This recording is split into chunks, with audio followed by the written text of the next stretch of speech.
जय श्री कृष्ण। श्रीमद् भगवत गीता अध्याय 7 भगवत ज्ञान आगे सुनते हैं। जो जरा तथा मृत्यु से मुक्ति पाने के लिए यत्नशील रहते हैं वे बुद्धिमान व्यक्ति मेरी भक्ति की शरण ग्रहण करते हैं। वे वास्तव में ब्रह्मा हैं क्योंकि वे दिव्य कर्मों के विषय में पूरी तरह से जानते हैं।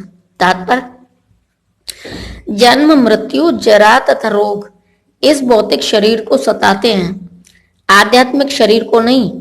आध्यात्मिक शरीर के लिए न जन्म है, न मृत्यु, न जरा, न रोग। अतः जिसे आध्यात्मिक शरीर प्राप्त हो जाता है वह भगवान का पार्षद बन जाता है और नित्य भक्ति करता है, वही मुक्त है।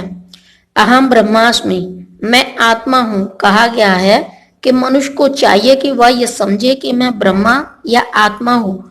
जीवन का यह ब्रह्माबोध ही भक्ति है।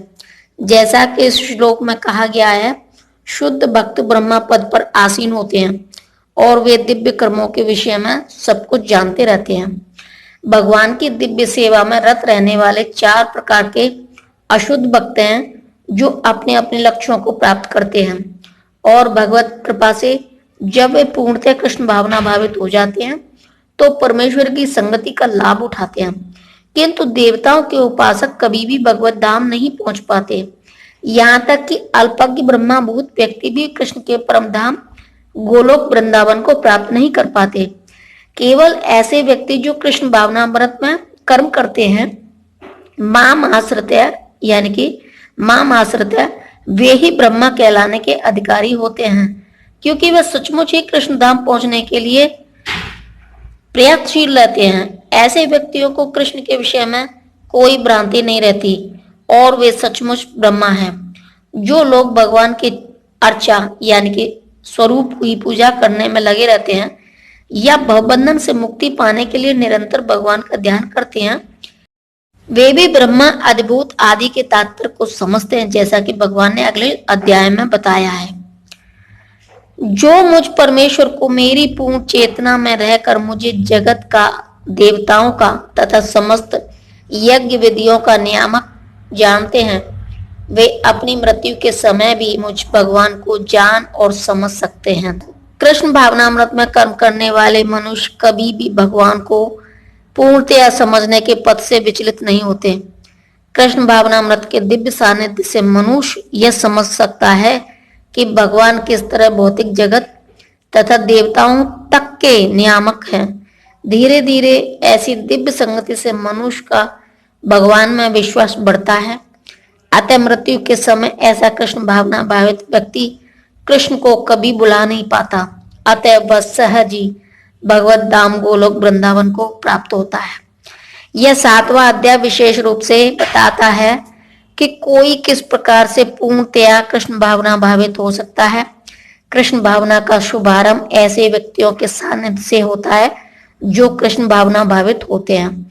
ऐसा सानिध्य आध्यात्मिक होता है और इससे मनुष्य प्रत्यक्ष भगवान के संसर्ग में आता है और भगवत कृपा से वह कृष्ण को भगवान समझ सकता है।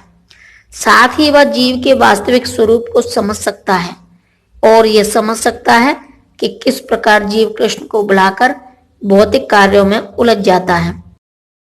सत्संगति में रहने से कृष्ण भावना के क्रमिक विकास से जीव यह समझ सकता है कि किस प्रकार कृष्ण को बुलाने से वह प्रकृति के नियमों द्वारा बद्ध हुआ है। वह यह भी समझ सकता है कि यह मनुष्य जीवन कृष्ण भावनामृत को पुनः प्राप्त करने के लिए मिला है। अतः इसका सदुपयोग परमेश्वर के अहेतु की कृपा प्राप्त करने के लिए करना चाहिए।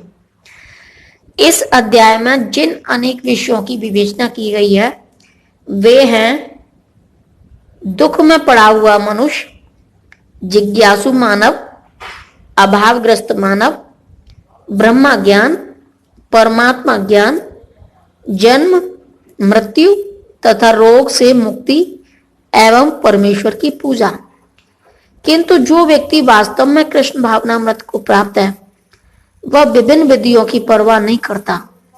वह सीधे कृष्ण भावनामृत के कार्यों में प्रवृत्त होता है और उसी से भगवान कृष्ण के नित्य दास के रूप में अपनी स्वाभाविक स्थिति को प्राप्त करता है।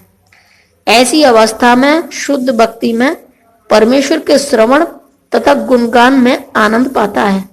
उसे पूर्ण विश्वास रहता है कि ऐसा करने से उसके सारे उद्देश्यों की पूर्ति होगी। ऐसी दृढ़ श्रद्धा दृढ़वत कहलाती है और यह भक्ति योग या दिव्य प्रेमा भक्ति की शुरुआत होती है। समस्त शास्त्रों का भी यही मत है। भगवत गीता का यह 7वां अध्याय इसी निश्चय का सारांश है। इस प्रकार श्रीमद् भगवत गीता के 7वें अध्याय भगवत ज्ञान का भक्ति वेदांत तात्पर्य पूर्ण हुआ। जय श्री कृष्ण।